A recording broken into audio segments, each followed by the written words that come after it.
Boards and Swords. Double click, make it Words. Words. Mike Golf carts that have spikes and shit.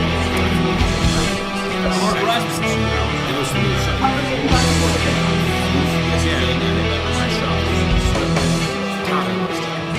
Welcome to Boards and Swords, the official podcast of the Midwest Combat Chess League. I'm Mike Speck. And I'm Mark Rasmussen, and we are your only in-depth news source for the MCCL. Let's check the highlights from the last week. Off to a good start for the Cavaliers versus the Legion in a rematch from last year's championship. Both teams are now 1-1. Very close match between the two teams, neither yielding much ground early on. The Legion takes a few missteps, and the Cavaliers are able to capitalize on the Legion's losses. Missy Iverson of the Legion tore a calf muscle, is out for the next 4 to 6 weeks, so most of the regular season she's going to be missing. Also, Katrina Swalby sprained an ankle and is out for the next week.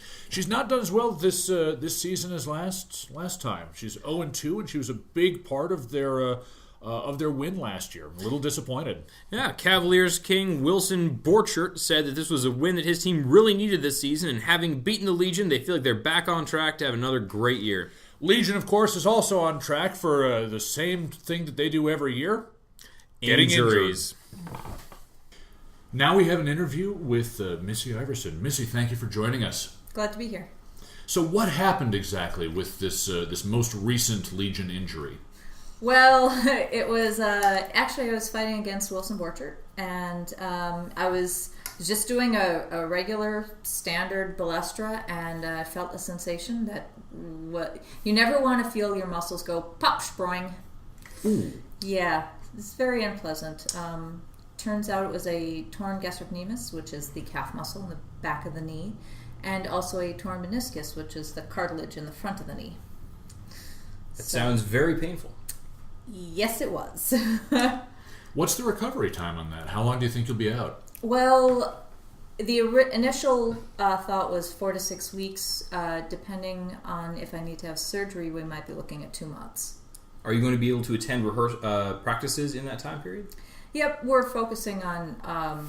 I'm helping out a lot with the team since I have such a strong fencing background and doing a lot of coaching that I'm working a lot with the other team members on their point control and keeping proper footwork and stuff like that. So. Speaking of other team members, who do you think is going to take your position as Queen's Knight?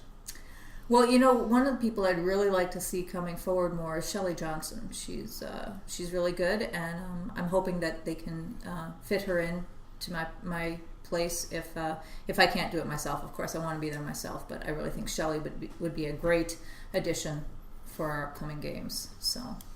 Well, hopefully we'll be able to see you in the finals in the postseason. Thank you. If Legion makes it that far, we always enjoy your aggressive fighting style. Thank you very much. Go Legion! Another big game in Week 2, the Templars versus the Corsairs. Corsairs won this one. They're now 2-0, a solid win. This one was over by checkmate. The match only lasted 49 minutes. The Templars really still aren't coming together as a team under Dave Snyder. He doesn't seem to have the command that he used to with the Cavaliers after his meltdown. Can we get a button for that? Like every time you say meltdown, we have like a vocal effect on it? I'll talk to somebody. I feel like we could work that in. Oh, cool. All right. The star player for the Corsairs was Meredith Larson, the queen. She won 3 of the match's 9 fights, dominating the center of the board, just completely denying the Templars any kind of board center development. I wonder if the Templars will ask Dave Snyder to step down after he brutally lost the last 2 matches. Well, credit where credit is due. He is at least consistent. And another usage for the button. Third match this week, the Roses versus the Celts. The Celts are quickly becoming the team to watch for me. And the Roses put up a very closely fought match, but still didn't manage to chalk one up in the win column against this up-and-coming team. Now, credit where credit's due. The Roses and Nathaniel Nesham Case played a brilliant game of chess. There's just that whole thing where you can lose fights, and they did, and eventually lost by checkmate. Celts are now 2-0 and don't show any sign of slowing down. Their only real matchup this season looks to be the Dragons. Oh, my shocked face.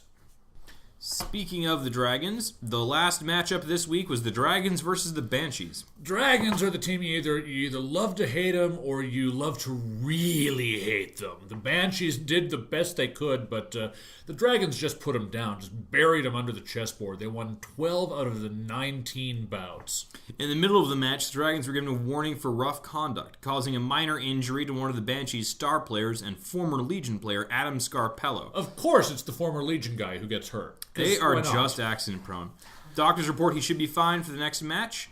And next week's pick is the Dragons versus Cavaliers. Should be a Dragon win, but we're really hoping the Cavaliers can come out swinging. We'll see what happens. Thanks for joining us. This has been Boards and Swords. I'm Mike Speck. And I'm Mark Rasmussen. And remember, until next time, control yourself. Golf carts that have spikes and shit. Mark Rasmussen. And listen to the show.